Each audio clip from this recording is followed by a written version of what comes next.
بسم اللہ الرحمن الرحیم.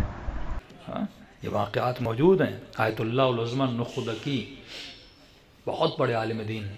اس ابو الحسن اسوانی نخودکی مشہد مقدس میں ان کی قبر موجود ہے. ان کا ایک مرید تھا جو قبلہ صاحب کی اطاعت میں تھا. شاہ نے اس کو آفر کی کہ آپ شہر کے گورنر بنو. وہ فوراً قبلہ کے پاس گیا. قبلہ اجازت ہے کہ نہیں ہے؟ یہ لوگوں کی صفت ہوتی تھی. ہر عمل علماء سے پوچھتے تھے کہ کہیں میں گناہ نہ کروں، کہیں میری زندگی کا ایک لمحہ اللہ کی نافرمانی میں نہ گزرے. قبلہ نے کہا نہیں، وہ ظالم ہے، وہ جابر ہے، ہم مصلحت یہ دیکھتے ہیں کہ آپ گورنر نہ بنیں. اس نے کہا ٹھیک ہے، ٹھکرا دیا. بیٹے ناراض ہوئے کہ آپ گورنر بنتے، گاڑیاں ملتی، گھر ملتے، پروٹوکول ملتا، ہماری عزت ہوتی، دوستوں میں چہچہ ہوتی کہ فلاں کا باپ گورنر ہے، بڑی گاڑیاں ہیں. غصے میں آ گئی، کیوں منع کر دیا آپ نے؟ انہوں نے کہا آیت اللہ نخودکی نے منع کیا. نخودکی کون ہوتا ہے؟ وہ کون ہوتا ہے منع کرنے والا؟ ہماری خوشیوں کا دشمن، ہمارے پروٹوکول کا دشمن، اس نے منع کر دیا. بیٹے کے دل میں عناد پیدا ہوا. یہی حب دنیا دشمن بنا دیتی ہے انسان کو. ہم صرف شمر کو دیکھتے ہیں. بھائی شمر کی صفت ہر کسی کے دل میں ہو سکتی ہے. ابن سعد والی صفت ہر کسی کے دل میں ہو سکتی ہے. ٹیمپریچر کا فرق ہے کہ انسان کتنا برا بنتا ہے اور کتنا اچھا بنتا ہے. کیا آج پاکستان میں بھائی بھائی کو قتل نہیں کرتا؟ ایک شخص نے اپنے 4 چچاؤں کو قتل کر دیا زمین کی وجہ سے. کیا یہ شمر صفت ہے کہ نہیں ہے؟ شمر صفت ہے نا، اس میں شمر کی صفت ہے. اس نے حسین کو قتل کیا، اس نے اپنے چچاؤں کو قتل کر دیا. وہ بھائی جو بہن کا حق کھاتا ہے، وہ بھائی جو بھائی کا حق کھاتا ہے، وہ دوست جو اپنے دوست کا حق کھاتا ہے. یہ وہ صفت رذیلہ ہے جو ان کے دلوں میں تھی. آج اگر ہمارے دل میں آ جائے تو فرمائے کردار کے ساتھ قیامت میں اٹھائے جاؤ گے. انی سلم لمن سالمکم کا مطلب یہ ہے کہ تمہیں تا حیات حسین والا کردار اپنانا ہے. تو اس نے پسٹل لیا اور آیت اللہ نخودکی کو مارنے گیا. قبلہ صاحب کہتے ہیں جیسے یہ مسجد سے نکلے اور پتلی سی گلی تھی، وہاں سے گزر رہے تھے. یہ کسی گلی میں چھپ کے بیٹھا تھا کہ جیسے مولانا گزریں گے پیچھے سے فائر کر لوں گا. کیوں روکا میرے باپ کو؟ کیوں ہماری ترقی کا دشمن ہے؟ کہ جیسے اس نے اب ڈر بھی رہا تھا، قبلہ کی ابوت اتنی زیادہ تھی. اس نے پسٹل لیا اور جیسے پیچھے گیا اور مارنے لگا. اب قبلہ نے مڑ کے دیکھا نہیں کہ چھپ چھپ کے کیوں پیچھے آ رہے ہو، میرے آگے آ جا. یہ ملتا ہے جو انسان ذکر یونسیہ کرتا ہے کہ لا الہ الا انت سبحانک انی کنت من الظالمین. روزانہ جو سجدے میں 400 مرتبہ کم سے کم، زیادہ سے 700 مرتبہ کرتا ہے، خدا اس کی تیسری آنکھ کو کھول دیتا ہے کہ وہ پیچھے بھی محسوس کرے گا کون آ رہا ہے اور کون جا رہا ہے. اس کے بھی واقعات بہت ہیں، اذکار کے واقعات بہت ہیں. قبلہ نے کہا آگے آ جا. کہ جیسے انہوں نے کہا مجھے دیکھا بھی نہیں، انہوں نے فوراً کہا آگے آ جا. تو یہ ہاتھ کانپ رہے تھے. آگے آیا، انہوں نے کاندھے پہ ہاتھ رکھا. کہا تمہارا باپ تو بڑا نیک ہے، تم مجھے کیوں مارنا چاہتے ہو؟ کہا آپ نے میرے باپ کو منع کر دیا کہ وہ گورنر نہ بنے. کہا تمہیں اپنی آخرت پسند ہے یا دنیا پسند ہے؟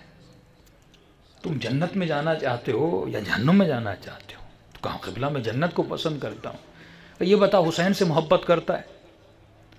اب شیعہ کتنا بھی گنہگار ہو لیکن مولا کی محبت تو دل میں ہوتی ہے.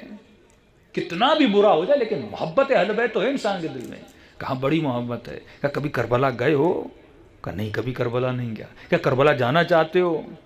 کہا اب اس وقت کیسے جاؤں گا؟ کہا جانا چاہتے ہو کہ نہیں؟ انہوں نے کہا جانا چاہتا ہوں. کہا آنکھوں کو بند کرو. کہا اس نے اپنی آنکھوں کو بند کیا. کہا تھوڑی دیر کے بعد جیسے ہم چل ہی رہے تھے قبلہ نے کہا آنکھوں کو کھولو. کہا اب جب آنکھوں کو کھولا تو حسین کی کربلا میں موجود تھا. مولا کی زیارت ہوئی. آغا نخودکی کے لیے مشہور تھا، لوگ آتے تھے میرا بیٹا نافرمان اسے ہدایت دیجیے. کسی کے خواب میں جا کے کسی کو ہدایت دیتے تھے، کسی کو کرامت دکھا کے اس کو ہدایت دیتے تھے. پھر انہوں نے کہا آنکھ کو بند کرو. پھر مجھے نجف لے گئے. پھر کہا جنت البقیع جانا ہے کہ نہیں، دوسری زیارتیں کرنی ہے کہ نہیں؟ کہ قبلہ اور کیوں نہیں کروں گا. پھر کہا آنکھوں کو بند کرو. میں نے آنکھوں کو بند کیا. پھر یہ مجھے مکہ اور مدینہ لے گئے، یہاں تک کہ واپس مشہد میں لے گئے. یعنی اسے شہود کہتے ہیں. شہود کے ذریعے سے انہوں نے اس کو ہدایت دی کہ تو اس دن کے بعد یہ جوان ہدایت پا گیا. آغا نخودکی کے لیے مشہور تھا، کوئی مریض آتا تھا قبلہ مجھے کوئی دوا دیجیے. نخود فارسی میں چنے کو کہتے ہیں. چنے پر یا انجیر پر یا کھجور پر یہ دعا پڑھ کے دیتے تھے، مریض کھاتا تھا اسے شفا مل جاتی تھی۔ اسی مشہد کا ایک ہائی آفیسر جس کے پیٹ میں شدید درد ہوا، مولانا کے پاس آئے، مولانا بہت درد ہے، درد میں مر رہا ہوں۔ ہر حکیم نے مجھے جواب دے دیا لیکن میں کیا کروں۔ قبلہ صاحب نے کہا کہ دوا تو دوں گا، مشہور تھے، یعنی جس کو بھی پڑھ کے دیتے تھے اس کو شفا مل جاتی تھی۔ انہوں نے کہا ایک شرط ہے۔ شرط کون سی شرط ہے؟ کہ ہم نے سنا ہے کہ شاہ نے تجھے آرڈر کیا ہے۔ کون سا آرڈر؟ گنبد سبز مشہد میں مشہور ہے، چارہ شہداء سے جیسے آگے جائیں گے، روڈ کے بیچ میں ایک سبز مزار ہے، سبز گنبد ہے، اس کے اندر ایک قبر ہے، وہ ولی اللہ کی قبر ہے، اللہ کے بہت بڑے عابد اور عالم گزرے۔ تو انہوں نے کہا ہم نے سنا ہے کہ یہ روڈ بنانا ہے اور شاہ نے تجھے آرڈر دیا ہے اس کی قبر کو خراب کرنا ہے۔ کہاں دیا ہے؟ اور ہم تیاری میں ہیں کہ قبر کو خراب کریں۔ کون ہے جو شاہ کو جواب دے؟ وہاں جواب دینے کا مطلب یہ کہ پھانسی پہ چڑھ جاؤ، ڈکٹیٹر تھا۔ کہ ہم ایک شرط پہ تمہیں دعا دیں گے کہ اس قبر کو خراب نہیں کرنا۔ انہوں نے کہا مولانا کیسے ہو سکتا ہے، سیٹرڈے سنڈے کو وہ آنے والا ہے، اور اس نے کہا میں ہی آ کے افتتاح کروں گا تمہیں خراب کرنا، اگر میں نے نہ کیا میری نوکری بھی جائے گی، بچوں کو بھی شاید جیل میں ڈال دی، یعنی میں کھلم کھلا نافرمانی کروں نا۔ دو طبقے تھے، کہ ریلیجیس طبقہ تھا، ایک ان ریلیجیس طبقہ، دیندار طبقہ اور غیر دیندار طبقہ۔ دیندار طبقہ کہتا تھا مت گراؤ، غیر دیندار طبقہ وہی کرتا تھا جو شاہ کہتا، یعنی اگر یہ نہ گرائے تو اس طبقے میں آ جاتا، یعنی شاہ کہتا اس کا بھی 7 مولویوں کے ہاتھ ملا ہوا ہے، یاد اس کو بھی پھانسی پہ چڑھا دو، پورے خاندان کو جیل میں ڈال دو۔ یہ مولانا میں نہیں کر سکتا۔ اب تیری مرضی، یا پیٹ کے درد سے مر جاؤ یا شاہ کے ڈر سے مر جاؤ، یا پیٹ کو بچاؤ یا قبر کو بچاؤ، ایک کام کرو۔ اس نے کہا مولانا میں مر جاؤں گا۔ کہا کس سے ڈر رہے ہو؟ کہا شاہ سے ڈر رہا ہوں، آنے والا ہے 2 دن کے بعد آئے گا۔ کہا اگر تمہیں شاہ کا ڈر ہے گارنٹی میں دیتا ہوں وہ مشہد نہیں آئے گا، باقی تمہارے ایمان پہ ڈیپینڈ ہے، میری بات پہ ایمان کرو یا شاہ کے فرمان پہ ایمان کرو۔ کہتا اب اتنا پیٹ میں درد تھا، مرنے والا تھا۔ اس نے کہا ٹھیک ہے آج مولوی پہ اعتبار کر ہی لو۔ اس نے کہا ٹھیک ہے مولانا وعدہ ہے میں قبر کو نہیں ڈاؤں گا۔ انہوں نے پڑھ کے دیا، اس نے کھایا، شفا مل گئی۔ اب کہتا ہے کہ جمعے کا دن گزرا، میں یہ سوچ رہا تھا مولانا نے کہا شاہ نہیں آئیں گے، کوئی لیٹر آ جائے گا، بھائی میٹنگ کینسل ہو گئی ہے، دورہ کینسل ہو گیا۔ نہیں کوئی لیٹر نہیں آیا۔